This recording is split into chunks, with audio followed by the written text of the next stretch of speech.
Let's get it. Ignition sequence starts. 6, 5, 4, 3, 2, 1, 0. All engine running. Liftoff. Liftoff.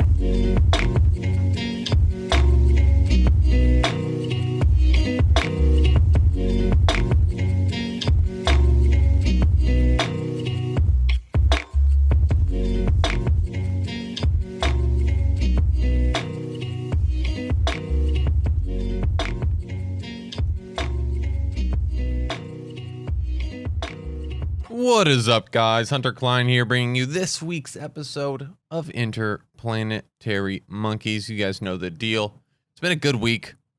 Not a lot going on. The news is boring, to say the least.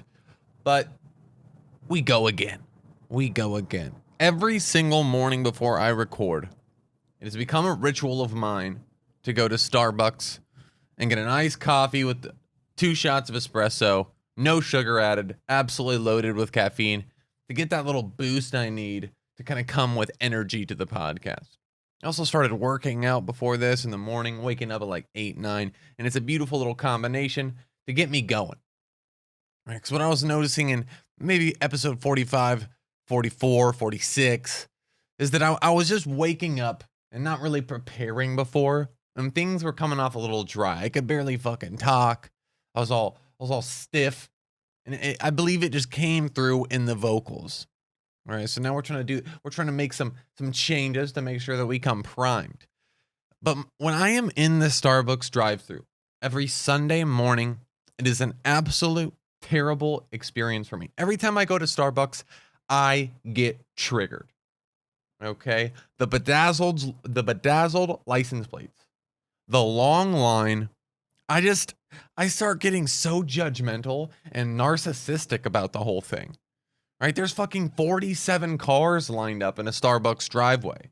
I want to talk shit on these people. Right? But I'm in the line. Right? Why are you waiting 20 minutes to get some standard coffee? Right? I'm mad at these people. I'm mad at myself because I'm in the line. And today I'm thinking, where is the competition, guys? There's a Starbucks every 3 blocks, right? You'd assume that if you started a new chain coffee business that maybe had like a very health-focused brand, you'd be able to compete with these people. Right? You'd be able to take at least a few customers a day out of this 30-car line. Okay, so I'm sitting there being judgmental on this Starbucks line, questioning why I'm even in it, pissed off that I'm involved in it. I have bedazzled license plates frontward and backward. They have stickers, bumper stickers out the ass. It's rough, guys. I'm ashamed to be a part of it, and I just don't like the demand. And why am I not just making coffee on my own? And it's rough. We're trying to get over it. I just don't know if there's any way around it. And I think if I just start becoming a coffee connoisseur, getting an espresso machine, so I don't have to be so reliant on these caffeine hitters that Starbucks supplies, then maybe I can clean it up for myself a little bit. I'm just not a fan of it, and I don't like the culture. All right, so we may someday dabble in the coffee breakfast services, because I believe that there is a niche in the market right now open for some competitive business against the crown jewel of Starbucks. A couple things I learned this week, guys. Number 1, this is for the men out there. Gentlemen, we need to be real careful with our application of cologne. Okay? Smelling like you spilled the bottle of Ralph Lauren on yourself is so much worse than a little body odor slipping out from under your jacket, guys. If you leave a trail of cologne as you walk through a business, a restaurant, a parking garage, you have gone too far, brother. Okay? And the rule of thumb, 2 sprays max, pal. 2 sprays max. It says so much about you. It says so much about your mental space, where you're at, what you're trying to be, what message you're trying to send when you smell like the entire damn bottle. Okay? It's rough. It's rough. It shows insecurity. All right? It shows nerves. We have to chill. We have to chill, okay? In my opinion, smelling like dryer sheets, you're just average, fresh out of the dryer smell, is much better than smelling like 7-8 sprays of some moderately priced cologne. Okay, so let's be careful there. All right, keep that in mind. Number 2, if you are holding anti-vaccine signs outside of COVID vaccine centers right now, you need to get your life together. Okay, you need to get hobbies. You need to get passions. You need to get friends. Everything, guys. Everything. This is too much. This is too much. If you have enough free time, if you have enough odd, weird passion towards anti-vaccines to sit on the side of a road outside of a vaccine center and hold some vaccines are harming human sign, you are in a bad spot, friend. All right? And I feel bad for you. Let's throw out any opinions on the vaccines. But I don't want to take a stance here. All right, if the vaccine, if it is presented to me as an option, I'll most likely take it. Regardless of whether you're for or against it, if you are that passionate about not getting vaccines that you are picketing outside centers, you need to get it together. That's a rough spot to be in, friends, and it's sad to see. Okay? I would be disheartened. I would be disappointed to see any of my loved ones participating in such activity, and there's no way they would. All right, we don't put these people in our lives. So please refrain. Use social media, guys. Use social media like everyone else.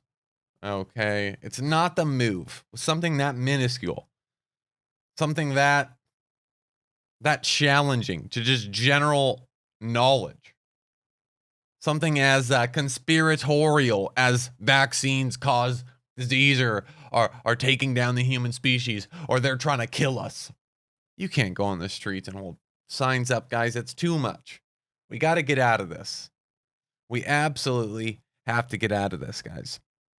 One thing I learned this week, guys, is that I am not a good communicator over text online. I'm a talker. And I'm an in-person guy. And I feel like I'm a good conversationalist. I can read someone well. I can kind of, I'm not a bad guy. What I'm trying to say is, I'm not trying to hype myself up too much. But what I am trying to say is, I'm not a bad guy to have a conversation with. But when it goes to text messages, specifically with women, right, trying to engage, trying to create a connection, trying to engage in conversation, I don't know how to fucking go about it, guys. I don't know how to go about it. I feel like I'm too weird. I'm too strange. I'm too esoteric for people to understand me over text messages. I don't know how to. So earlier this week, I went to a club called Maya in the Scottsdale area. Okay, and it's a pretty clubby place, to be honest. And we were hanging with a couple high rollers, I would say. Some young men that had a little extra change in their pocket and wanted to shell it out for a good night out in the town. And luckily, I got invited on this escapade and tagged along and had a great time. So we have our own sectioned off area. And there's this beautiful woman working and serving bottles and working around. And I have nothing going on. I don't really know anybody at this event. So I play my cards at it, okay? And it goes well. It goes well. When I say it goes well, I'm not like blindly confident, like, yeah, bro, she wants me. Bro, do you see that? No, it went well.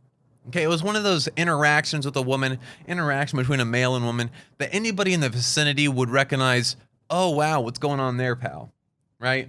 When she bounces, I get up. Friends are coming up like, yo, what's going on there? What's going on there? Nice, man. She's into it. You know that normal maximum bro stuff. My point is it was going well. It was fantastic. We ended up snagging the number. Things went well. But here is where I fail. Here is where I blow everything. Right? That first text message, that engagement that starts the connection, guys, I have no idea how to go about it. Right? Part of me wants to get like real poetic and say some like really dumb stuff, really dumb, dramatic stuff to give off a maybe sophisticated vibe. But that's not the move. All right, so before I bounce, I'm like sitting there looking at my phone, slightly intoxicated, not in the best headspace to casually, cool guy make a connection. And I blew it. I believe, from what I can tell, it's done. And this is a challenge for me, guys. Like, if I get in person, whether it be a job opportunity, some connection with a girl, a friend, it's all good in person. But when we take it to the technological level, when we go online, I struggle, guys. I don't know how to condense my personality into a text message. And then I'm overthinking it. I'm like unsending Instagram DMs like 5 times. Right? Now I'm coming off as a complete psychopath serial killer. It's just not good. It's just not good. I'm an in-person dude. I got to stay off the Instagram DMs. I got to keep it simple in the text messages when we're trying to, find people to hang out with, whether it be a chick, whether it be a guy, whether it be a whatever, guys. Whatever. So that's something I got to develop. It was a rough one. I went to some local girls in the area that I know, asked for some opinions. Like, what's going on? I'm confused. It went so well in person, but when I try to make the connection, nothing happened, and I just can't help but feel like we don't have it in the online texting space. So we're working on it, guys. We're absolutely working on it. It was fantastic, regardless. So this COVID madness that we have going on right now has created bars, restaurants, whatever in the Scottsdale area, of course, to have some spatial limitations when you go into spots, right? And this Maya place is pretty high class right now in regards to the space you get. And as a result, you have to pay thousands of dollars to get a table. That night was amazing, regardless of my interactions with this woman, regardless of not really knowing anybody at the party. It was a cool vibe. It felt prestigious. It felt great. We got I would say good 20 yards of space, and they had like cornhole sitting there. It was fantastic. It was cool. So I was glad to be along for the ride. But we had a slight failure in the system that night, and it's exhausting. I'm too much of a heady guy to be able to just experience something like that and brush it off. All right, so we had to get out of there. We had to take a step back, think about what's going on, what we're doing right, what we're doing wrong. And my biggest takeaway is it's just not really worth the time, man. It's not really worth the effort. I'm going to go back to my computer and start writing shit for IP Monkeys and talking into a microphone every weekend. That seems like the best bet for me right now. Let's get our life together, and then we'll dabble with women and waste thousands of hours chasing women on the weekends when we get a little more established. I was having a conversation this weekend with a buddy about fruit. Right? Very, very off the wall, out of pocket, not really suited for a topic in this podcast, but that's what we do here. We go random places because why not? Okay. And here's the conversation. I think it's extremely interesting, guys. I think it's extremely interesting and valuable for some brain candy. All right. So why are fruits, seed-bearing objects that are released by plants, why are fruits sweet? Okay. It's something that we kind of just accept. Obviously, it's pretty weird and strange for someone to really ask this question and dive into it. But there is a reason, guys. Okay. The reason fruits are sweet, they taste fantastic, is because it encourages the collection of them and spreading of them. Okay. Ultimately, what a fruit is a vessel for a seed to travel and grow. Okay, the more chance of the parent's offspring it has of being spread, the more chance their babies have of surviving in an open and nourishing environment. Okay, so imagine if fruits weren't tasty. Imagine if fruits had no value to humans or animals. They would never leave the branch or tree they are on. Okay, and if they never left the branch or tree they were on, they would fall below their parent with limited sunlight, limited food, and they would never grow in a nourishing open environment. All right. So as a apple tree, as a apple mother, let's call it, as a orange mother, right? You're growing these fruits to protect your seed, right? You ultimately want to make more children, right? And you want your seeds to travel from you. You don't want them to try to grow up underneath your shadow and struggle for survival. You want them to move. You know, it would be perfect if we could have someone take our children for us to an open, maybe field where there's a little competition, a lot of sunlight available. So what if we take our children and we encase them in a sweet little juice or mesh? Then we can get these MFers like deer, humans, to pick them off of our tree forest and take them to an open, nourishing environment for us. Right? So the mother wants the fruit to be tasty, wants the fruit to be attractive and colorful. Bright colors and sweet taste means that I get these little MFers to a good location where they can survive, thrive, and carry on my genetic pool.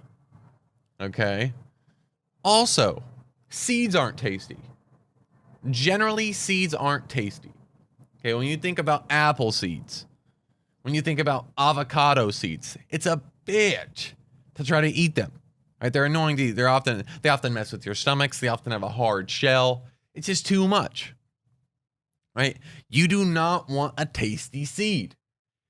All right? Having a tasty seed is like taking a human baby, lathering it in honey, and throwing it in a rainforest, guys. Okay? Not a good idea. Not a good idea.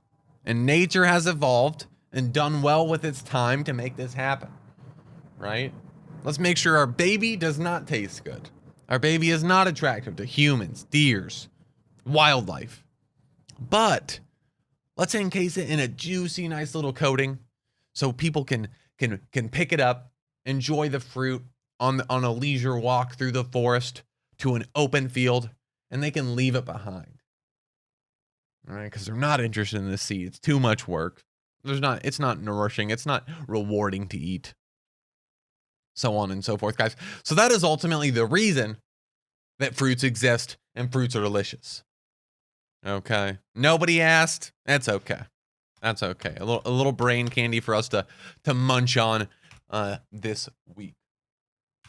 Guys, so like I said, the news sucks this week.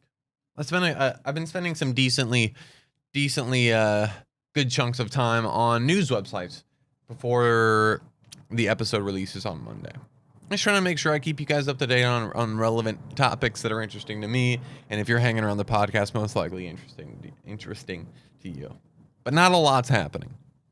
Right? We've really milked all the content we can out of COVID. We're just kind of hanging along. I've given you enough about my existential crisis with life and the purpose, and I'm really struggling to find any more content in my battle with early adulthood and trying to figure out what the hell our next move is. But this week, I had someone reach out asking about the podcast name, origin, and just my story. Okay, they were confused. Like, why is the podcast called Interplanetary Monkeys? Why do you have all these space tattoos? Why are you so involved with space, but you never talk about space? What is going on? Why does the podcast have a spacey vibe to it? Why are you like, what the hell? How did you get here? How did you get here? And with this story, or with this question, I realized that I've never really given the story of the podcast, the story of how we got here, the story of me in general, how this thing came to evolve. Because it is all part of one big, massive, interesting, intricate story. And I figured, why not this week go through it? Okay. So when I was in college, 18, 19 years old, I began to get infatuated with space. I watched an episode of Cosmos with Neil deGrasse Tyson, and it blew my mind. So I ordered a book called Astrophysics for People in a Hurry by Neil deGrasse Tyson, and I started reading it through. It was actually in an audiobook form. And I lost my mind, guys. At around the same time, I was learning about evolutionary biology, the science of how life begins and evolves. And I was diving into space a little bit with this book, and things started to connect largely for me. Okay. And this all started a drive, a passion for me to work for NASA. Okay, I was reading these space books. I never had the opportunity to learn about space in undergrad at the university because we didn't have those classes. So I became obsessed. I would go into one of my professors, Dr. Elder's offices, almost every day to talk about concepts of space, universes, how planets form, certain stars. And this evolved so much, guys. I started getting obsessed. I started finding out who worked for NASA. I started emailing them. I started getting on the phone with people, making connections. It was going fantastic. Okay, I was reading books about quantum mechanics, losing my mind, just going all the way in, guys. All the way in. It felt like I was going down a rabbit hole. The Alice in the Wonderland analogy was so applicable to where I was at in my life. And what this ultimately led to was me getting accepted into Arizona State University here in Arizona. And the reason I came here is because it's one of the biggest space universities in the country. And they have someone named Everett Schock that works here as a professor.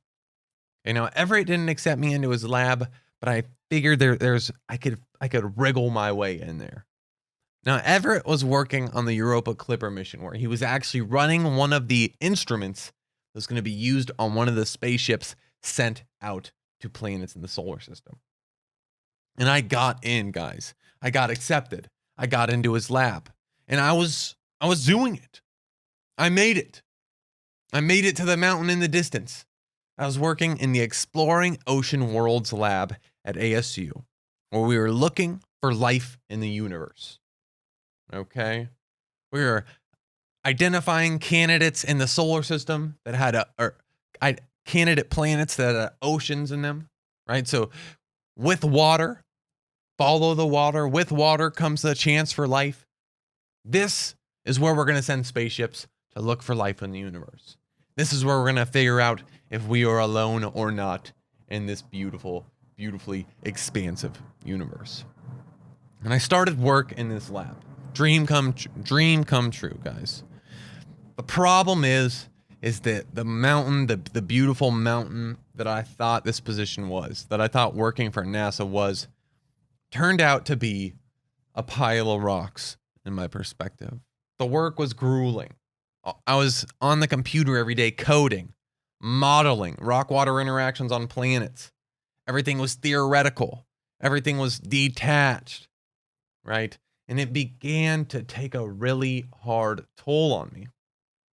Not only was the work not that satisfying, but on the side, guys, I was reading quantum mechanics books, and my entire life just became this extremely disconnected perspective from human nature, and I began to constantly look at everything through a camera lens that was situated deep in the universe. Right? Things began to get blah. It began to take a really hard mental toll on me. All right. I was getting really disconnected from just human nature. I know this sounds extreme and dramatic, but it is really where I was. If you can imagine, as soon as waking up out of bed, I'm throwing in an audiobook for quantum mechanics, trying to understand the fabric of reality, whatever this is that we're in, this pile of atoms that we swim through. And as soon as I take those earbuds out, I'm sitting down at a computer, simulating another planet in the universe, trying to find life. Right? Constantly looking at life in the world through this universal perspective began to fuck with my head extremely heavy. I began to get very judgmental of just general human behavior. Men chasing after women. People working out. It all just looked so monkey to me. Right? I was starting to separate myself from your average human. I was starting to feel like something bigger. Okay, and this is very, very truthful. And I was in a really bad mental spot. I started having issues. I started not wanting to talk to other people. I just wanted to figure out what the fuck the universe was. And yeah, it caught up. It caught up very heavily. Like I said, I was having mental issues that exaggerated into me trying to reach out to some health professionals.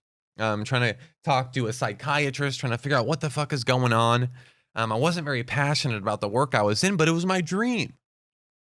This is my dream to work for NASA. Why am I not happy right now? Is there an issue with my head? Why am I not motivated to code? Why am I not motivated to run these simulations? This is everything I wanted. I'm in a meeting with fucking Tori Holler, one of the greatest NASA scientists ever, astrobiologist. What's going on? And what they did is they just shoved a bottle of pills in my face. Oh, you had ADHD? Here's ADHD medication. I took it for a couple weeks.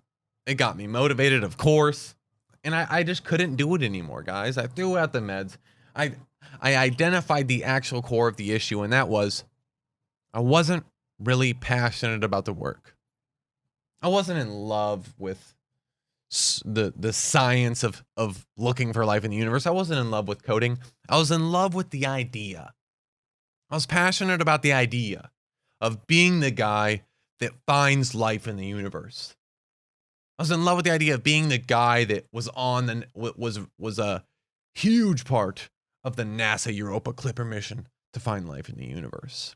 I was in love with the idea that I could go tell everyone that I worked for NASA and that I could feel great about myself and that I could be looked at as an intelligent person. I could finally get this respect that I wanted my entire life. And as a result, guys, once I identified this, I had to leave. I had to drop off the map and I had to leave. And I was in a very, very rough spot. What now? We spent the last 6 months trying to figure out the code of life in the universe, studying the fabric of reality, simulating planet formations and the possibility for life in the world. But it wasn't it. I wasn't happy. And I was lost, guys. I was absolutely lost without a purpose. Okay. I still have the passion for space. I always will. Obviously, the podcast is called Interplanetary Monkeys. I always talk about how we're on a speck of dirt. It was really hard for me to change paths because I felt like I could never go back after learning all this shit. I know it sounds crazy, but I'm already in too deep. Right?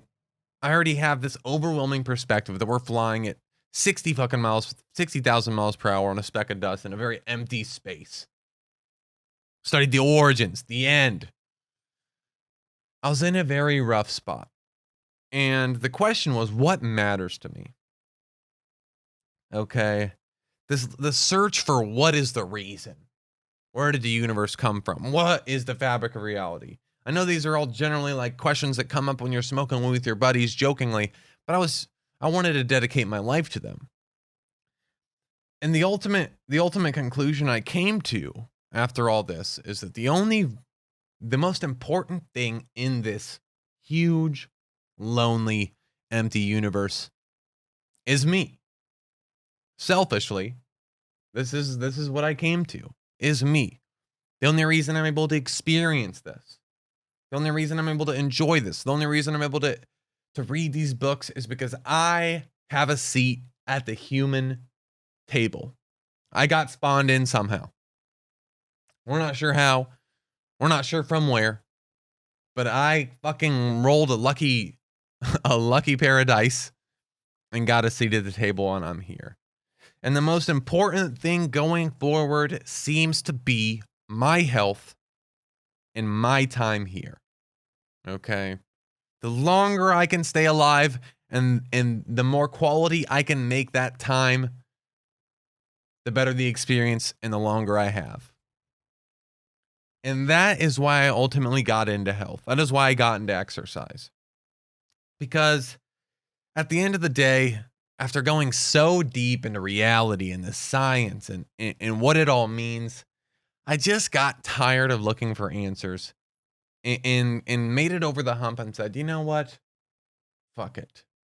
Let's just nourish this fucking human body that we have so we can live as long as possible and enjoy the fruits of human nature, that are laughter, that are love, that are companionship and connection. And that's where we're at now. Exercise and nutrition. Trying to be a strength and conditioning professional.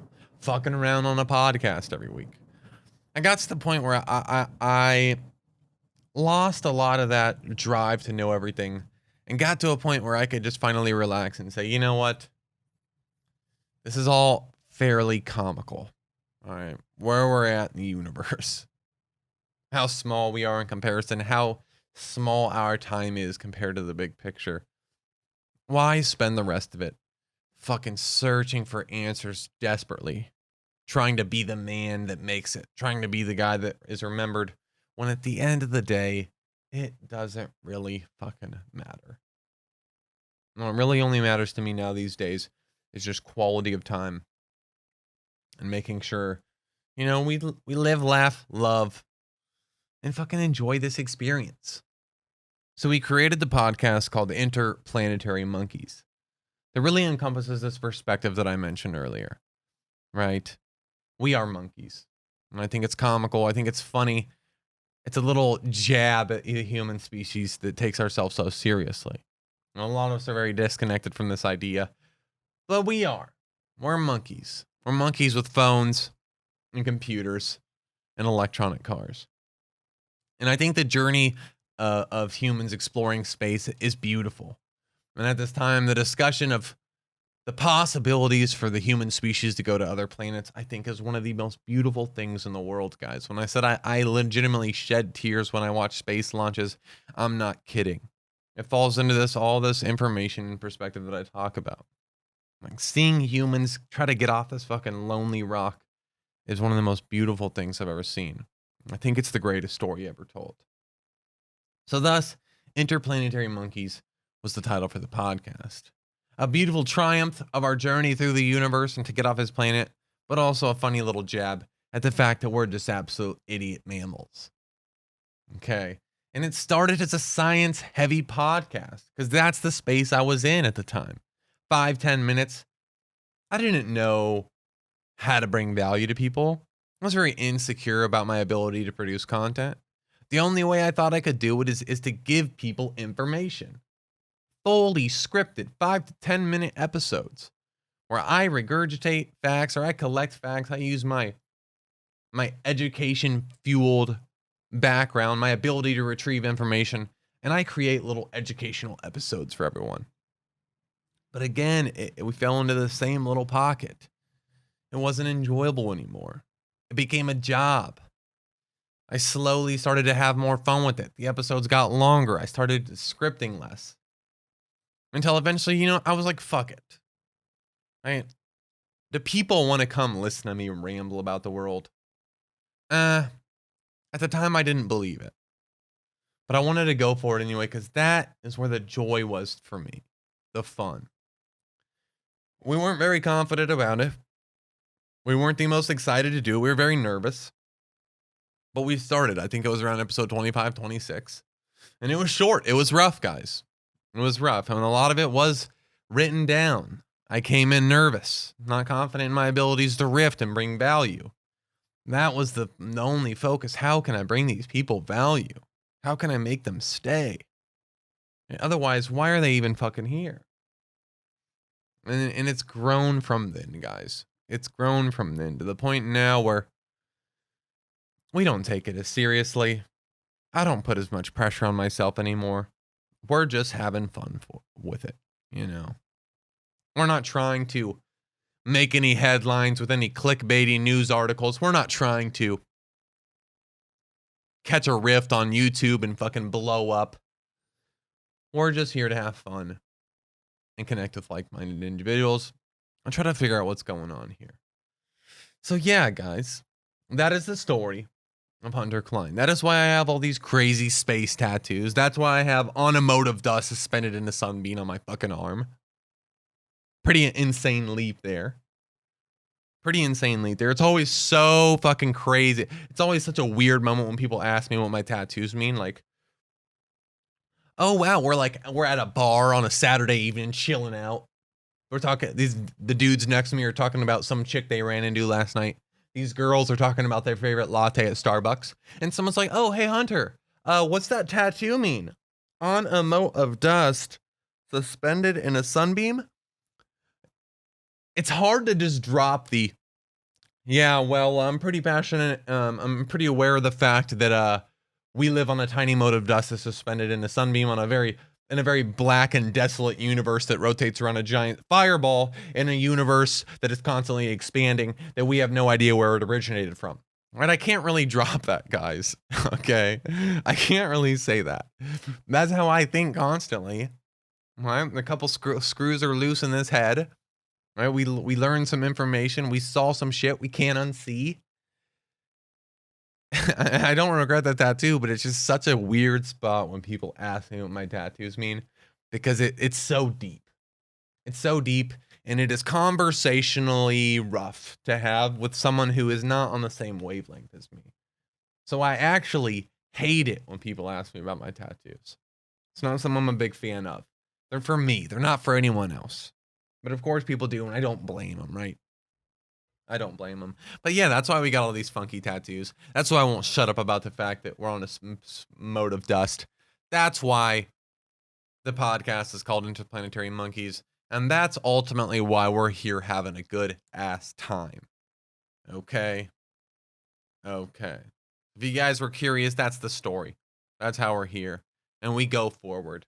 We're going to continue to pick up heavy ass weights and drop them over and over, because entropy is trying to pull me off the goddamn bone and spread me across the universe, and I don't want it to happen. I want to live as long as possible and fight against this universal attempt to spread me out and age my body and end my time here. Damn. I'm glad I got that off my chest, and I'm glad I shared that. I'm glad I shared that. It feels good to be passionate about something that's not as impactful. I can take a little less serious, that I can have fun with. And the best part about it, guys, is that anything I learn in my craft, I can apply to my own body. All right. My eating patterns, as you guys have probably heard in the past, my eating patterns could be fucking considered a disorder. When I measure everything, I'm obsessed with it. My workouts make me look like the biggest OCD kid on the block. I'm always on the clock. But that's really all it is, guys. Me just trying to keep this bad boy alive as possible, so I can stare at the stars as long as possible and have as many laughs as I can before they put my ass in the ground. All right? All righty, guys. We'll probably end it there. If you guys want to call into the podcast, you have any ideas, content you want to talk about, questions you want answered, the phone number for Interplanetary Monkeys is 602-892-4371. Again, the Interplanetary Monkeys hotline is 602-892-4371. I haven't checked this out in a couple of weeks, guys. We have been fairly busy. But before next week's recording, I'll hop in here. And if there are any voicemails in there, I promise you, we'll play them next week, all right? All right, I hope you guys are doing well. Like I said, the news sucks right now. Use it as a time to focus on yourself. All right? If you just got out of a breakup, chill in it for a little bit, guys. Chill in it. You don't need to go on Tinder right away and find someone in spite of this fucking dude you just broke up with, or this chick you just broke up with. Spend some time by yourself. Learn some stuff about yourself. Okay? If you're one of these people that hops from relationship to relationship, get out of it. Okay? It's not good.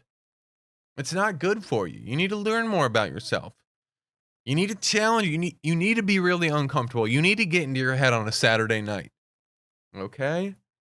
So learn some shit about yourself. Explore. Find what you're passionate about. Google some shit. Learn some random facts.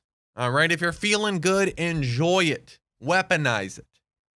Use it to kickstart a project you've been wanting to go for a while. Use it to send some wildish DMs to chicks on Instagram that you've been mauling over for a while. And if you're in a rough spot, guys, battle your way out. Try to find some value in it. Learn about it. And use it. Use it as a reference point for when things get good. And it'll add that much beauty to the moment. Okay? The duality of life creates absolute beauty. And this roller coaster we are on makes life exciting at the end. All right, I'm done, guys. I'm losing my fucking mind this week. I'll see you guys next week. This is Hunter Klein with Interplanetary Monkeys, episode number who knows, and you bet your A. You'll hear from me next week. Peace, peace.